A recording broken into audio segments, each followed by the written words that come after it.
Mesdames, Mesdemoiselles, Messieurs, bonjour et encore une fois, merci de suivre votre émission Objection. Objection reçoit ce dimanche Aïda Silla. Elle est professeure titulaire de psychiatrie à l'Université Cheikh Anta Diop de Dakar.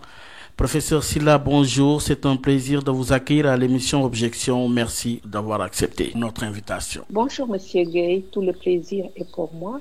Alors, professeur Aïda Silla, le Covid-19, le monde presque sous cloche, faisant naître du coup des angoisses, des inquiétudes. À cela s'ajoute la multiplicité des discours, discours religieux, discours politiques, sans compter les réseaux sociaux. Alors, de ce point de vue, il y a différentes stratégies dans la lutte. Dites-nous, professeur Aïda Silla, d'abord, première question, dans quelle étape psychologique se trouve la population sénégalaise une semaine après les mesures drastiques telles que l'état d'urgence et le couvre-feu, entre autres? Oui, Monsieur Gay, lorsque des personnes sont soumises à une contrainte, ici, la contrainte, c'est la restriction de leurs habitudes en termes de déplacement, il est évident que cela va entraîner une tension. Mais je pense que cette tension peut être amoindrie par le fait que ce changement soit expliqué.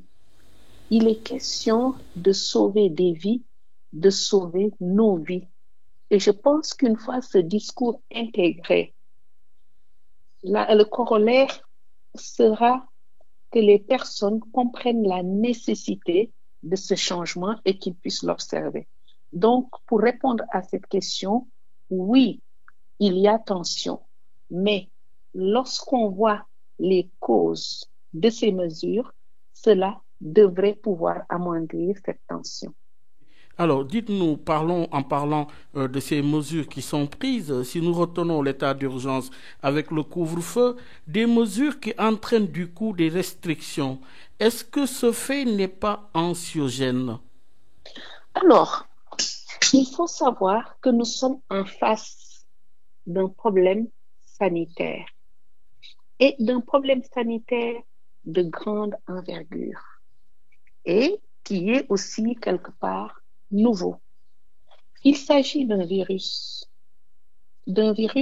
qui va se propager. Et il ne faut pas oublier notre contexte de vie aujourd'hui.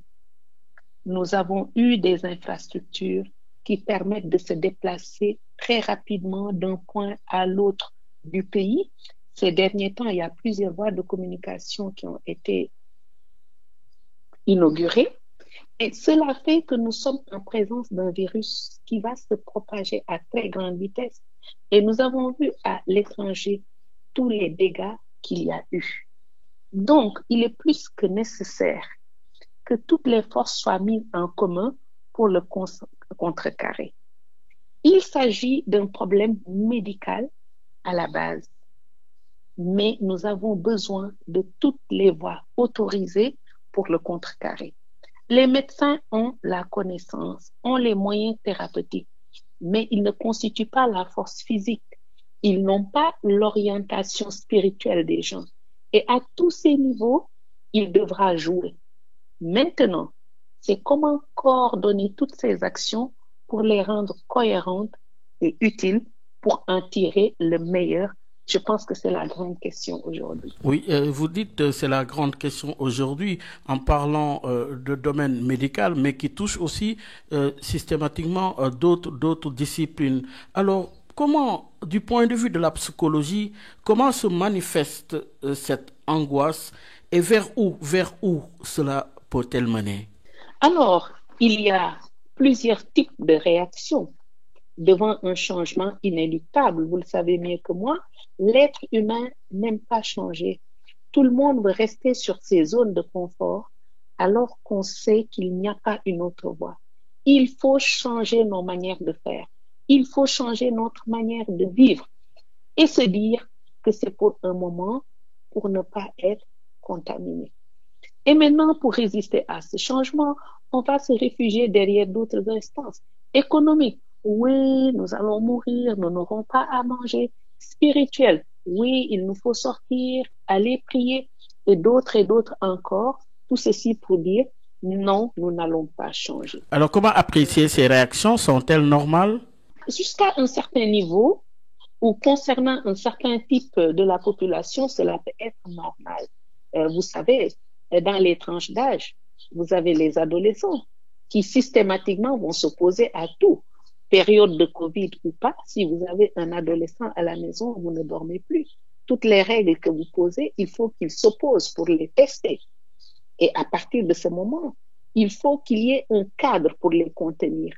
Et je pense que même si aujourd'hui, chez les adultes, nous en observons qui, du fait de cette tension, ont des comportements de régression adolescentaire, il faut qu'il puisse y avoir une instance qui va les contenir pour les remettre sur le droit chemin, pour qu'ils observent le comportement que les spécialistes ont défini comme étant le bon pour se protéger, mais pour protéger aussi la population. Cela devient une responsabilité individuelle, mais aussi collective. Oui, mais en identifiant les réactions par rapport aux mesures qui ont été prises par le gouvernement de ce point de vue, alors peut-on dire que le fait de demander aux populations de rester chez elles, est-ce que ce n'est pas source de tension, surtout au sein des couples, de la famille aussi, d'autant plus que vous le savez mieux que moi, que pour l'essentiel, nous vivons la plupart du temps en appart. Voilà. Monsieur Guy, vous mettez le doigt sur quelque chose de très important en disant que nous vivons en appartement. Pourtant, nous ne sommes pas nés dans des appartements. Nous nous y sommes habitués. Aujourd'hui, nous avons fait de très grands pas en matière de changement et d'adaptation. Regardez un tout petit peu. Sans que nous nous en rendions compte, même la dimension de nos familles a été normée.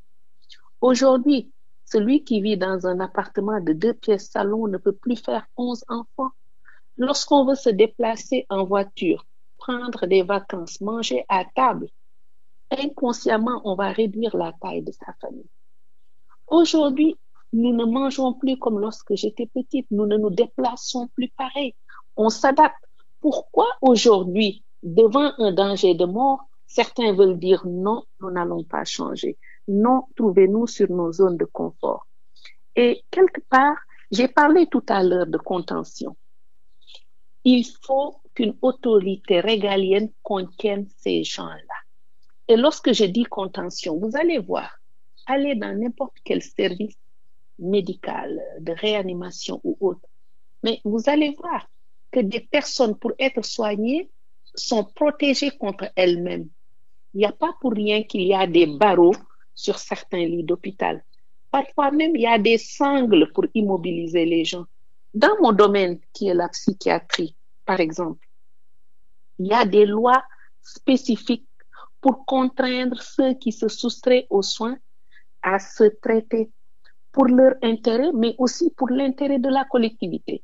Et en ces moments, c'est l'autorité administrative ou même judiciaire qui le décide et tout le monde va suivre. Et je crois que c'est le cas pour le Covid. Avant de venir maintenant sur les problèmes que cela va avoir. Oui, on en est arrivé là? Oui. Pour ce couple, vous avez demandé l'impact que cela aura sur les couples, mais nous sommes capables de changer. Nous sommes capables de modifier notre traitement, notre comportement. Vous voyez, parfois dans une famille qui est habituée à avoir l'obscurité, dès que le courant est coupé, mais on se met à raconter des contes aux enfants parce que la télé est éteinte. On ne peut pas lire, on ne peut pas suivre un film. On se met à faire des contes. Et je crois que c'est ce changement-là que l'on attend aujourd'hui. C'est l'occasion d'observer ces enfants. La famille, ce n'est pas que le couple. Cette histoire de mon mari, moi, dans la chambre, au lit, les enfants font aussi partie de la famille. Il faut aujourd'hui partager des moments familiaux, partager plus de choses, remarquer les progrès que son enfant a fait, etc.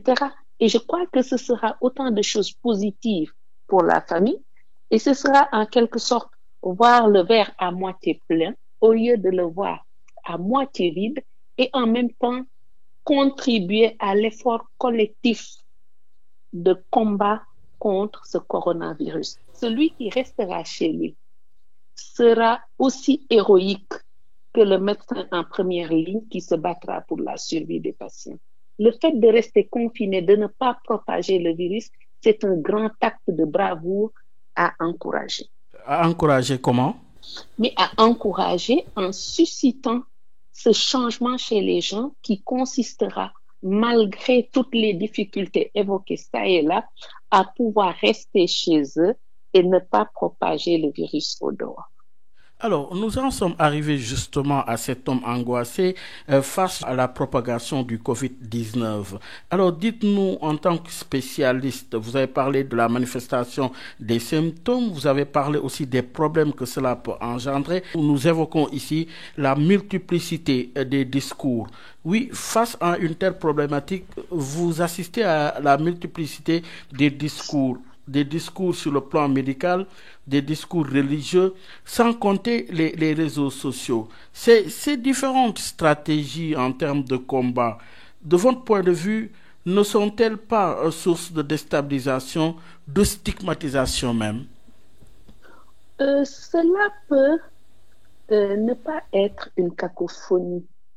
Je crois qu'à un certain niveau, tous ces discours convergent dans le même sens, qui est de stopper la propagation de ce virus, d'éviter d'arriver à la multiplication des cas, d'éviter d'arriver à avoir des malades dans un état grave. Mais cela, c'est l'objectif. Ce que vous dites, c'est l'objectif. Mais c'est aussi ce qui se recoupe dans le discours. Aujourd'hui, les religieux ont dit d'arrêter les regroupements, même dans les lieux de culte. C'est un discours qui me paraît très positif, très révolutionnaire. Mais il y a aussi ces discours irrationnels. Vous avez aussi suivi ce qui se passe pour l'essentiel dans les réseaux sociaux. Je pense qu'il y a de moins en moins d'irrationnel. Au contraire, j'ai remarqué que la population elle-même s'insurge contre certains discours irrationnels, peut-être parfois même provocants. Parce que j'ai vu des posts dans lesquels la population dit, mais où êtes-vous, vous qui tiriez sur les médecins, vous qui prétendiez avoir la solution à tout problème, où êtes-vous par rapport au coronavirus? Et lorsque la population pose ces questions, cela veut dire qu'ils sont aujourd'hui à un certain niveau d'information, à mon avis. Mais il y a aussi des signes de stigmatisation. Alors, pour la stigmatisation, il faut savoir qu'aussi loin que nous pourrions remonter, toutes les épidémies ont entraîné la stigmatisation d'un groupe. Parce que toute épidémie a un point de départ. Aujourd'hui, au niveau mondial, il s'agit de la Chine. Au niveau continental, c'est l'Asie. Au niveau du Sénégal, le premier cas a été identifié dans une zone bien distincte. Et lorsque les personnes ne font pas attention, ils vont pas faire la différence entre point de départ de l'épidémie et responsabilité des personnes vivant dans cette zone. Et c'est cela qui amène à la stigmatisation, aussi bien des personnes qui y vivent que de leurs pratiques alimentaires, de leurs pratiques religieuses, parfois même de leurs pratiques sexuelles, comme on l'a vu avec la naissance de la pandémie du sida. Il y a eu des communautés qui ont été stigmatisées. Et donc ça, c'est aux professionnels de le déconstruire, L'épidémie pouvait partir de partout. Oui, mais ici, dans le cas d'espèces, nous l'avons identifié dans une zone. Que ce soit identifié dans une zone X du pays, comment justement combattre cette stigmatisation? Comment la freiner? C'est d'abord, à notre niveau, la bonne information. C'est dire aux gens que cette épidémie aurait pu partir de n'importe où et montrer très clairement la conjonction des facteurs qui ont fait que c'est parti de ce lieu lorsque c'est étayé. Partager cette information et montrer que au niveau des populations qui vivent dans cette zone, il n'y a aucune pratique, il n'y a aucun type d'alimentation, il n'y a aucun comportement identifié qui favorise l'émergence de cette maladie. Et une fois que c'est compris, ça contribuera même à lutter contre l'épidémie parce qu'on aura compris qu'aucune zone n'est définitivement à l'abri de cette épidémie. Alors, une autre facette justement dans le combat contre la propagation du Covid-19, et vous l'avez suivi certainement, c'est le débat entre spécialistes, entre experts sur la question du remède. Quel remède? Il a été proposé, d'ailleurs le Sénégal a consenti avec la chloroquine. De ce point de vue, ça a entraîné un débat en cours. Sur le plan psychologique, qu'est-ce que cela peut entraîner? La peur, la crainte ou de susciter de l'espoir? Alors, a priori, je ne pourrais pas y répondre parce que nous vivons une situation de crise, c'est-à-dire une situation exceptionnelle et une situation qui peut évoluer dans tous les sens. Des débats scientifiques, il y en a toujours eu et il y en aura toujours. C'est comme cela que les choses avancent. Je veux dire une voie linéaire, euh, nette. Il n'en existe pas en science. Oui, oui, mais sauf que cette fois-ci, c'est en pleine pandémie. Et c'est en pleine pandémie, c'est ce qui fait que ce débat est sur la place publique. Et aujourd'hui, beaucoup de personnes habituées à ce que j'appelle la logique du pour et du contre se mettent immédiatement dans tel ou tel autre camp. Alors que nous autres, scientifiques, ce n'est pas notre position. Nous ne sommes pas avec un, nous ne sommes pas contre l'autre. Nous sommes tous dans la recherche de la vérité. Toutes ces personnes qui s'affrontent avec leurs idées veulent la même chose. Sauver les personnes, sauver l'humanité. Et je pense que c'est de cette manière qu'il faut le comprendre. Si après cette crise, les Sénégalais auront compris qu'on peut s'affronter sur le plan des idées tout en voulant arriver à la même chose, je pense que ce sera tant mieux et ce sera un pas que cette crise nous aura permis de faire. Oui, mais c'est quoi? C'est la finalité qui compte dans cette démarche? Tout à fait. Trouver le bon remède, trouver les bons mécanismes qui vont nous protéger au maximum. Et tous les spécialistes qui s'affrontent encore une fois avec leurs idées, c'est ce qu'ils veulent. Mais malheureusement, vous avez des profanes qui entrent là-dedans, qui en font une bagarre, alors que tel n'est pas le cas. Alors, professeur Aïda Sylla, pour rappeler à nos auditeurs qu'elle est professeure de psychiatrie à l'université Cheikh Anta Diop de Dakar. Alors, de ce point de vue, une autre facette qui apparaît dans le combat contre le Covid-19, c'est de plus en plus, je ne sais pas si vous en convenez avec moi, qu'il y a des mécanismes d'autodéfense. D'aucuns vont même jusqu'à nier même l'existence de cette maladie. Mais des mécanismes de défense, comme vous l'avez bien dit, vous savez, l'être humain ne peut jamais voir sa mort, ou du moins ce qui menace sa vie. Il y en a qui vont l'affronter, il y en a qui vont essayer de se protéger comme ils peuvent, et il y en a qui vont se dire, ben, encore une menace de plus. Ça n'existe pas. Mais ce que nous pouvons encore une fois faire, c'est de leur montrer que ça existe, qu'il y a des personnes qui tombent malades, qu'ils arrivent, qu'ils sont traités. Mais non, ceci dit, être en contact avec le coronavirus ne veut pas toujours dire tomber malade. Il y a des personnes qui ont le virus, qui le propagent et qui n'ont aucun symptôme. Vous avez des personnes qui ont le virus et qui ont des symptômes légers. Le plus grave maintenant, ce sont ces personnes qui ont une décompensation d'autres maladies et donc qui vont les emporter. Alors, sommes-nous dans un cas psychologique lequel, si c'est le cas, surtout pour ces personnes concernées? Alors, on n'est pas dans un état psychologique dans ces situations parce que au fil du jour, les personnes aussi vont changer leur manière d'être par rapport à la maladie. Il y en a qui, au début, n'y croient pas ou bien nient son existence et quelques jours après, avec les informations qu'ils reçoivent, finissent par se dire « Ah, je m'étais trompé, elle est là, cette maladie. » D'autres sont dans un état de défiance, mais en voyant ce qui se passe autour d'eux, vont arriver. Donc, ce sont des états d'esprit qui évoluent et en tenant compte de l'environnement, en tenant compte de ce qui est observé, en tenant compte des informations qui sont reçues. Et c'est pour cela qu'on se bat au quotidien pour apporter la bonne information en matière de prévention aux populations. Alors, il y a également l'autre catégorie. Je veux parler justement d'une partie de la jeunesse qui, en rapport avec les mesures d'état d'urgence, de couvre-feu, mesures qui ont été prises, de défier l'autorité. Comment analyser justement ces actes posés par ces jeunes? Alors, moi, j'ai vu certaines vidéos de jeunes qui étaient en train de danser, et à un moment, ils ont entendu la sirène, ils se sont enfuis.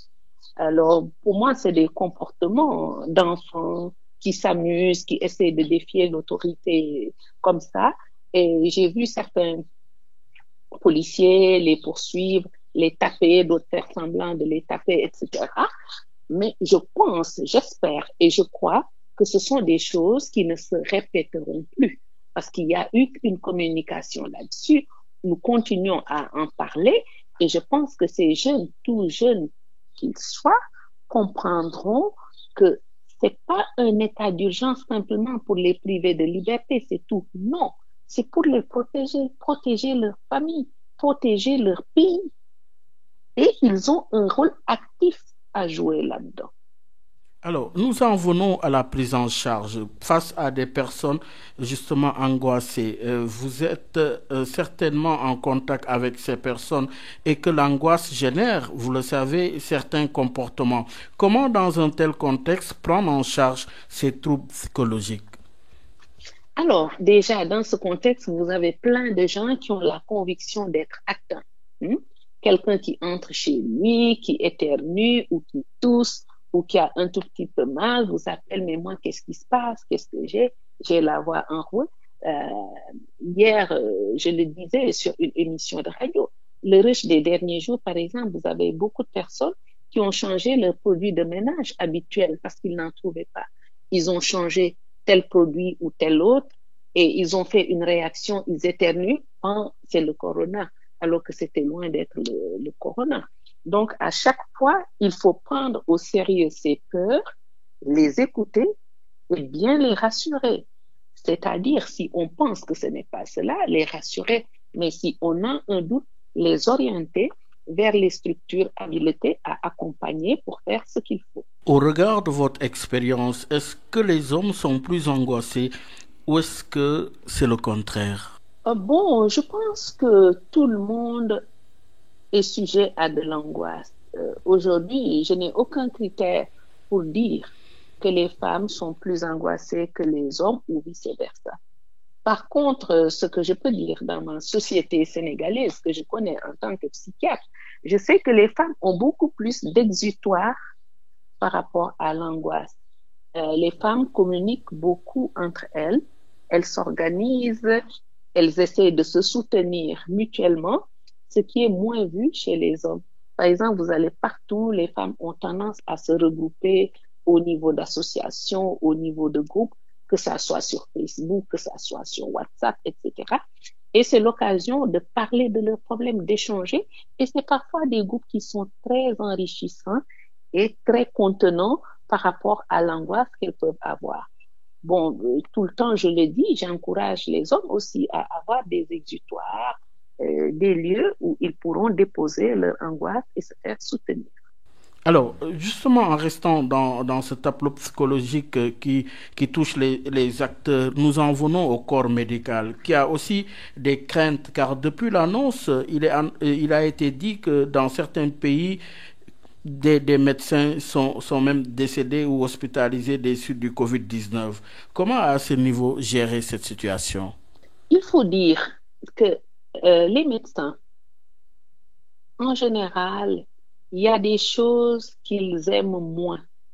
Et je peux dire, sans me tromper, qu'au niveau des maladies infectieuses, les médecins en général n'aiment pas les virus, quels qu'ils soient d'ailleurs. Pourquoi? Bon, ce serait trop long à expliquer. C'est lié au fait que très souvent, contre les virus, tu n'as pas d'arme radicale pour éliminer le virus. C'est des traitements symptomatiques, accompagner les personnes. En plus, leur propagation est très rapide et ce sont des agents intelligents qui peuvent faire des mutations et redevenir nouveaux à chaque fois. Donc, il est très difficile, avec des moyens médicamenteux, de les prévenir ou de les éradiquer. Et c'est pour ça que nous mettons toutes nos forces dans la prévention. Et quand je viens à notre contexte particulier du Sénégal, nous le savons tous, nous avons un bon système organisé qui marche au niveau décentralisé.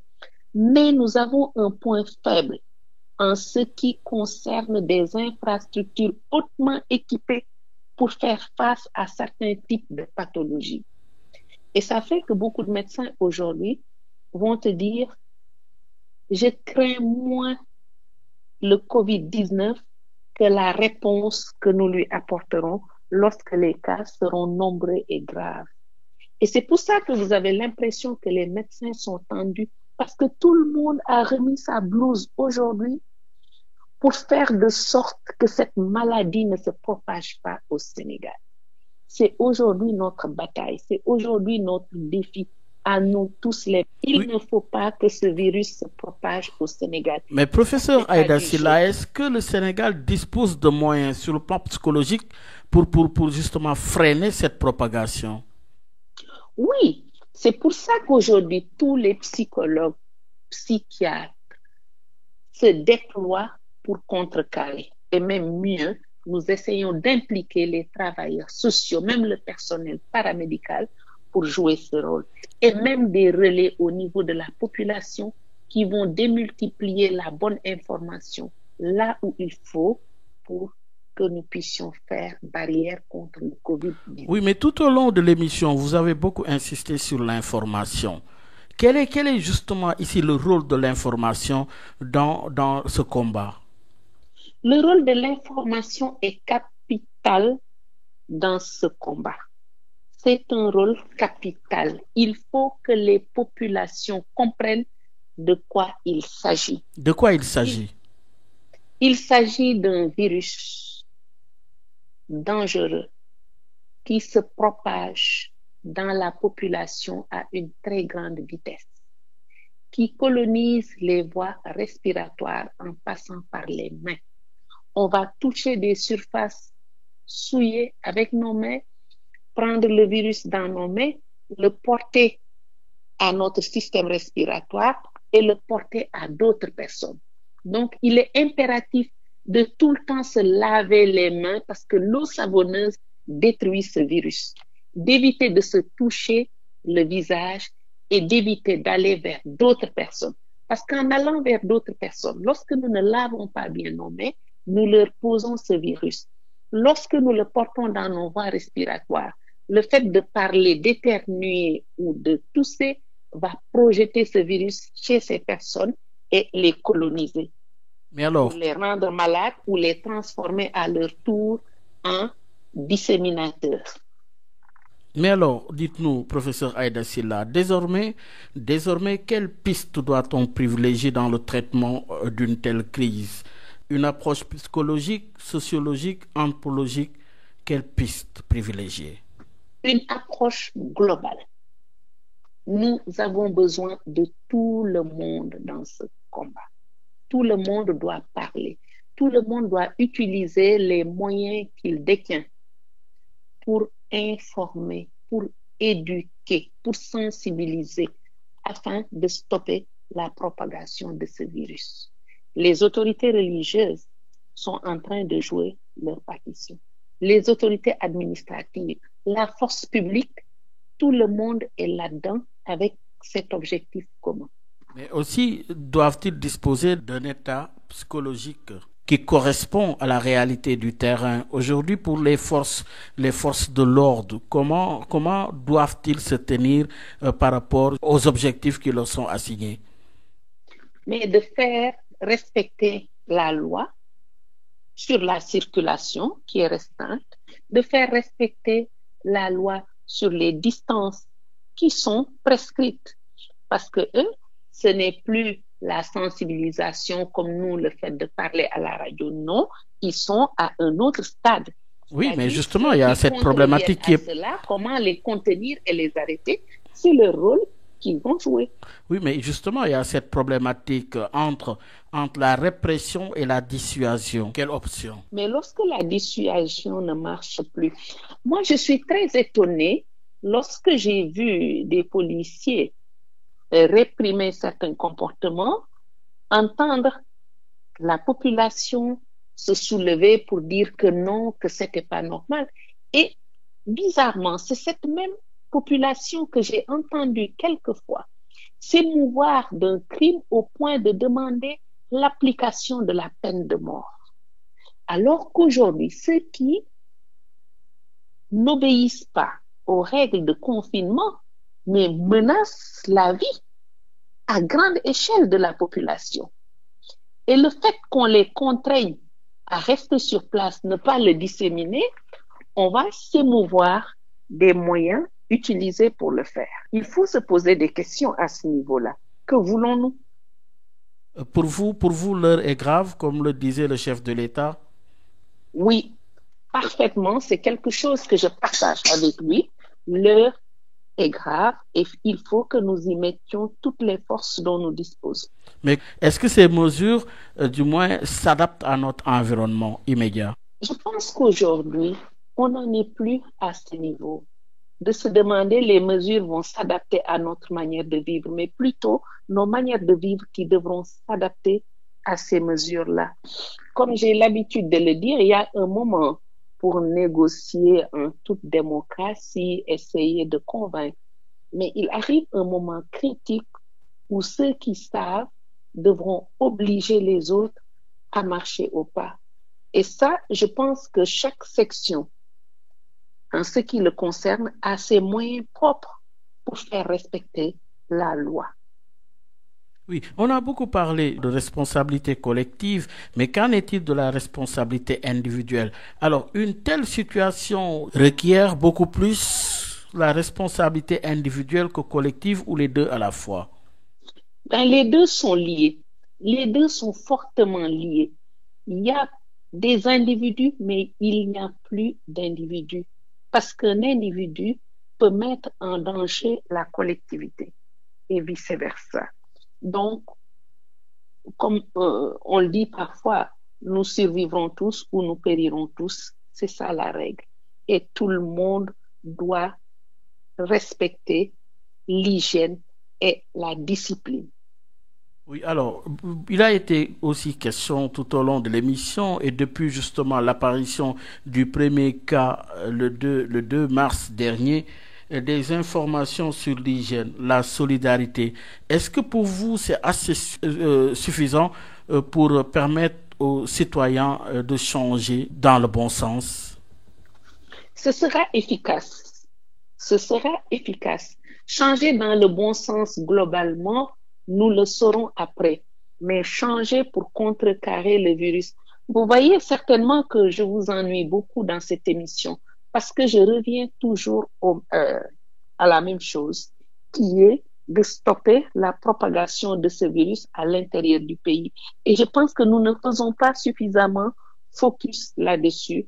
Nous voulons embrasser à la fois beaucoup d'autres problèmes qui étaient là avant le virus et qui peut-être seront là après. Mais pour le moment, les forces doivent être concentrées sur la lutte contre le COVID-19, qu'on ne soit pas dispersé sur des hypothèses, sur des suppositions qui risquent de nous divertir et de nous décentrer par rapport à cet objectif qui est là, imminent. Oui, cet objectif qui est là, imminent, pour vous, il est principal, il est essentiel, c'est-à-dire quoi? Freiner la chaîne de transmission. Mais faudrait-il, sur le plan sociologique, anthropologique, psychologique, justement disposer de tous les moyens pour relever ce défi? Parce qu'il reste un défi tout de même. Mais les moyens, nous les démultiplions aujourd'hui. Aujourd'hui, vous me permettez de faire passer un message et je pense que tous les médias font la même chose. Tout le monde le montre, c'est relayé, c'est dupliqué. Tous les groupes WhatsApp, là-dedans, vous avez des personnes qui démultiplient cette information. Mais je pense que c'est une situation extraordinaire. Je crois qu'il n'y a pas un seul Sénégalais qui, aujourd'hui, de son lever jusqu'à son coucher, n'entendra pas parler du COVID-19 et des moyens pour s'en protéger. Je crois que c'est extraordinaire comme situation. Et Et, là, et- le peu de moyens qu'il y a est démultiplié par le génie des nouvelles techniques de l'information et de la communication. Aujourd'hui, les gens ne font pas autre chose. Ils écoutent, ils essaient d'appliquer et sur les sites, on les aide à l'appliquer. Il y a des distributions de savon, de gel hydroalcoolique. On n'arrête pas de leur montrer ce qu'il faut faire. et- Donc, et- les et- moyens ne vont pas tomber du ciel. C'est à nous d'être créatifs, d'être inventifs pour mettre à la disposition des populations ce qu'il leur faut pour assurer notre survie à nous tous. et malgré tout, il y a toujours l'apparition de ces cas testés positifs qui se démultiplient. Et certainement qu'il y en aura encore parce qu'il y a des cas qui arrivent, on ne sait pas d'où ils viennent, mais en tout cas, à chaque fois, le système essaie de les circonscrire, de les traiter pour stopper au maximum. Alors, nous en venons justement à cette déclaration. On a suivi la dernière déclaration de l'OMS, et justement qui craint le pire dans les pays en développement. Je veux parler de l'Afrique. Psychologiquement, justement, la tendance est à susciter de l'espoir ou à nourrir de la crainte. Comment, vous, en tant que psychologue, analysez-vous justement ce genre de discours? Alors, de la crainte, oui, quand nous pensons à nos conditions de vie, à nos petits problèmes où on se dit non, d'abord avant de dire autre chose, quand il y a un discours institutionnel, la première des choses, c'est de vouloir s'opposer, mais aussi optimiste quand on sait cette capacité à se ressaisir quand même de nos populations, leur inventivité, leur créativité, parfois pour sortir de ces situations. Donc, je pense que j'ai une grande confiance dans nos populations. Lorsqu'ils savent ce qu'il faut faire, les débuts peuvent être difficiles, mais ils peuvent facilement arriver à comprendre ce qu'il faut et ils le feront. Même s'ils le font tard, ils feront ce sursaut. Alors, en tant que psychologue, comment dressez-vous le tableau depuis l'annonce du premier cas jusqu'à l'annonce des mesures gouvernementales et la perspective? Alors, il y a eu plusieurs attitudes, hein, aussi bien au niveau des soignants qu'au niveau de la population d'abord. Hein. Les soignants étaient en alerte depuis un certain temps, une alerte très distanciée. Mais lorsque les premiers cas sont arrivés, ils étaient vraiment sur la brèche en se disant, ça y est, c'est là. Parce qu'il y avait quand même une préparation, il y avait un système d'alerte qui était là en veille. Au niveau des populations aussi, nous avons constaté cette évolution. Tant qu'on l'entendait comme quelque chose de très lointain là-bas en Chine, on ne faisait pas attention. Mais dès le moment où on a dit qu'il y a un cas au Sénégal, vous le voyez de vous-même partout, hein, des gants qui sont même pas bien portés, parfois des masques, tout le monde s'y met. Les solutions hydroalcooliques ont remplacé tout au niveau des vendeurs ambulants partout pour vous montrer qu'au niveau du psychisme, ça évolue, ça intègre le danger qui est là et ça se prépare à ces changements de comportement. Même si dans le discours, tout semble s'y opposer, je pense que les changements sont encore tout à fait perceptibles. Quand vous sortez, les rues de Dakar sont beaucoup moins encombrées qu'habituellement. Et ça, c'est déjà des changements qui sont notés. Oui, sans oublier que ça peut s'inscrire dans le temps, puisque justement, c'était depuis le 2 mars le premier cas. Aujourd'hui, nous sommes en fin mars. Comment devrait-on nous organiser lorsqu'une telle pandémie s'inscrit dans le temps, en sachant que l'être humain a un système assez fragile? Alors, pour ce que nous savons, les épidémies ont une durée. Hein. Il y a un peu cette courbe de Gauss qui commence ascendante et qui va commencer à décroître. D'ailleurs, même nous guettons cette retombée de la courbe. J'ai taquiné tout à l'heure quelqu'un en lui disant, mais il faudrait que nous nous asseyions tous sur cette courbe pour l'infléchir, qu'elle aille vers le bas. Et donc, cet infléchissement, il y a toutes les mesures préconisées qui vont donc jouer là-dessus et pour que cela descende au plus vite. Et nous savons que les épidémies ne dépassent pas en général aussi un certain temps. Donc, par rapport à ça, certainement que d'autres voix plus autorisées que la mienne, je les laisserai se prononcer là-dessus pour ne pas apporter de cacophonie dans ce climat d'information assez délétère. Alors, il y a un autre débat qui surgit, à tort ou à raison, vous nous diriez. Aujourd'hui, beaucoup disent que les Africains sont beaucoup plus immunisés face au virus. Qu'en est-il réellement? Est-ce que c'est un état psychologique qui permet à l'homme de penser qu'il est plus résistant, ou c'est parce que génétiquement, les Africains disposent justement d'immunisation beaucoup plus forte que les Occidentaux? Alors, à ce niveau, il y a eu beaucoup de constatations. Il y a aussi beaucoup d'hypothèses qui circulent sur lesquelles j'aimerais pas trop m'appesantir parce que cela sort de mon domaine. Je pense qu'il y a les infectiologues, il y a les immunologues qui pourront beaucoup plus, qui sont beaucoup plus... Mais je parle ici du point de vue de l'état psychologique. Alors, moi, vous savez, par rapport à la psychologie, comme par rapport à la maladie organique, pour moi, j'ai l'habitude de le dire. La différence des races, ça s'arrête parfois chez les dermatos. Parce que je crois qu'à part la couleur de la peau, beaucoup de choses à l'intérieur sont identiques. Ceci dit, ils peuvent prendre une expression différente en fonction de la culture, en fonction de la langue, etc. Mais c'est pareil. Je pense que nous avons tous nos mécanismes psychiques pour faire face, se défendre. On ne peut pas aujourd'hui dire que l'Africain est plus solide que le Inuit ou que le Lapon ou le Français ou le Danois. Non, je ne crois pas que le Sénégalais soit plus solide que le Burkinabé ou vice-versa. Chacun a les moyens de faire face au niveau psychologique. Alors, comment devrait-on regarder l'avenir? Avec beaucoup plus d'espoir ou de crainte? Comment se dessine l'avenir? Alors, moi, je pense qu'il faut regarder l'avenir de manière sereine.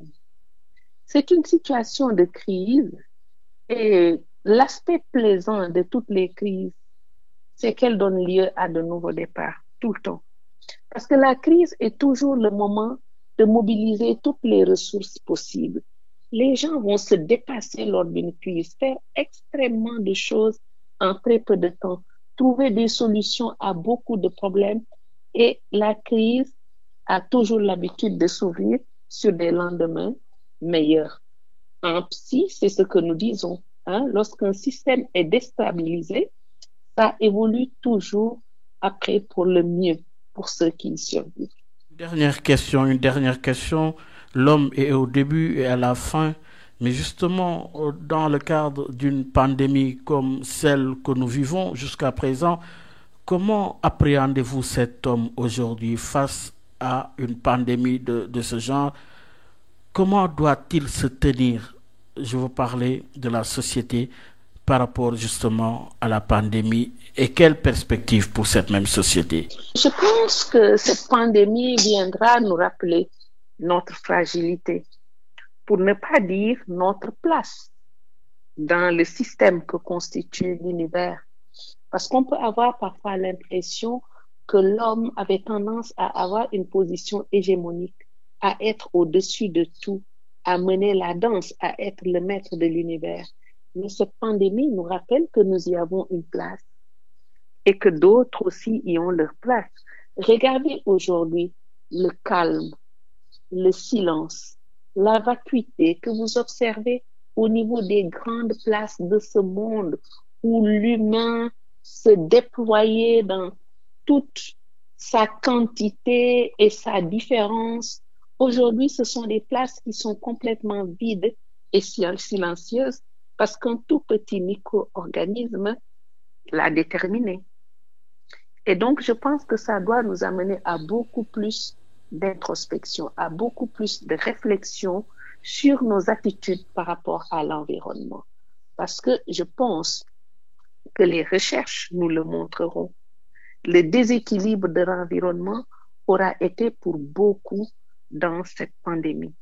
Et ce sera l'occasion pour l'homme de réfléchir encore à sa place, à ce qu'il peut toucher, à ce qu'il ne doit pas toucher, à comment il devrait faire pour vivre en harmonie avec toutes les autres composantes de l'univers et non se poser en leader du monde.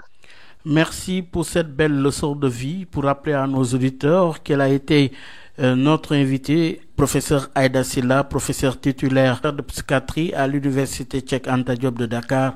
Ça a été un plaisir de vous accueillir à l'émission Objection. Encore une fois, merci beaucoup, professeur. Merci, Monsieur Gueye. Gardez l'écoute, Maodo Faye s'installe avec son invité. Quant à moi, je vous donne rendez-vous dimanche prochain.